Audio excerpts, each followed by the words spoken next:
Welcome to Scaling with Agility. I'm Yuval. Today I want to talk about how to scale without reverting to founder beast mode and how OKRs are related. OKRs suck, but we don't know anything better. That's a direct quote from a cybersecurity scaleup chief of staff. But I hear the sentiment way too often from founders, chief of staff, COOs, and others in the scaleup ecosystem and beyond. I started encountering OKRs when working with scaleups a couple of years ago, helping leaders fix their ways of working to reap the promised benefits of Agile. A lot of the time I'm brought in to deal with Agile theater and make it better, and in one of those organizations, it was a BioTech scaleup, they were using OKRs. The intent was to have a grown-up way to manage an organization that was growing fast and needed more management, more alignment, more discipline, more focus.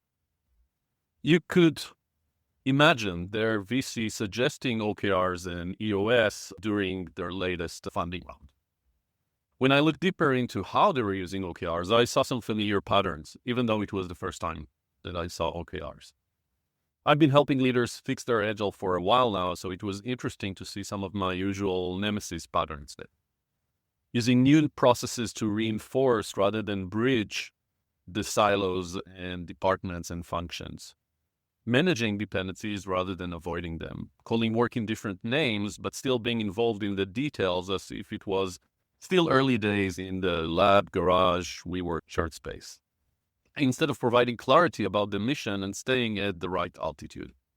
Choosing strategically what check-in cadence and involvement is appropriate where. Using cool new tools, Monday, ClickUp, Trello, Jira, Basecamp, Kanban boards, but still working on too many things and inflicting context overload and unsustainable pace on everybody.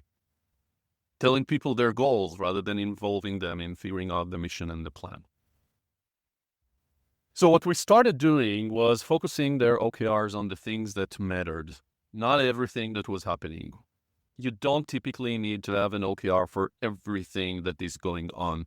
OKRs should focus on what I call development work on developing your company, moving from one way of doing things to another, moving from one product focus or business focus to another, business model change and operational change. Those changes, grow, optimization, those are the things that you need OKRs for. You don't need them to run the day-to-day. And if you actually do use them to run the day-to-day, they are not as helpful for that. But also you lose the forest for the trees. There's so much that OKRs capture that it's hard to see what's really strategic. One other thing that we've done is we've reflected on how to organize around these OKRs. We made some structural changes to the organizational topology, complemented by temporary empowered teams. So we created some teams that were cross-functional, multidisciplinary, involving people in the tech side of BioTech, as well as the bio side of BioTech, as well as the G&A, to tackle things like, for example, onboarding or accelerating the velocity of our biotech search for therapeutics. We rewrote OKRs to focus on outcomes. Think double the velocity of our search for useful therapeutics. And brought those into a big room collaborative goal-setting session where everybody in the company tried to figure out what does this mean? What will need to be true for this to be possible? Hopefully it's not working twice as hard. It's working smarter, figuring out where are the bottlenecks. And also, what does that mean for my own area, whether that's a specific function or maybe it means collaborating across functions, maybe even creating some temporary teams to tackle an aspect that needs to change in order to support this bigger mission, this bigger, more strategic goal. We didn't worry as much about mechanics and pedantic processes. We emphasized principles like organizing around outcomes, reducing the number of things that we're working on. Focus was an important principle. This also applied to their use of Agile methods. A dogmatic Scrum Guide compiler would probably have issues with the changes that we've made, but they didn't care, and for sure I didn't care. These folks understood empiricism. It helps when you're a scientist.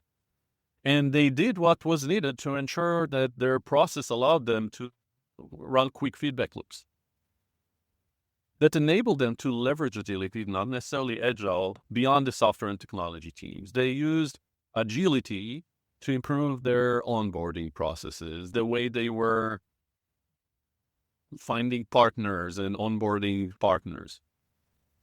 They started using iterative, outcome-oriented, empowered cross-functional teams for initiatives such as scientist productivity. How quickly can we get a new scientist up to speed and get out of the way? This sort of initiative that involves people ops, IT, business ops.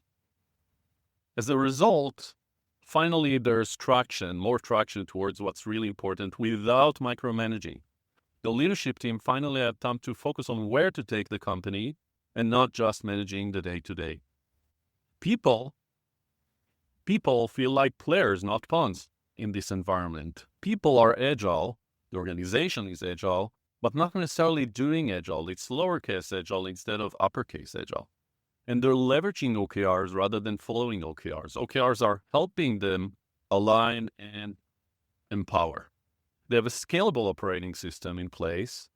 And what that allows them is to tackle their next growth and scaling inflection points, because they know that the next time something like this turns up, they will create an OKR around tackling it, and they will organize the right people together to try different things to work through that inflection point until they find something.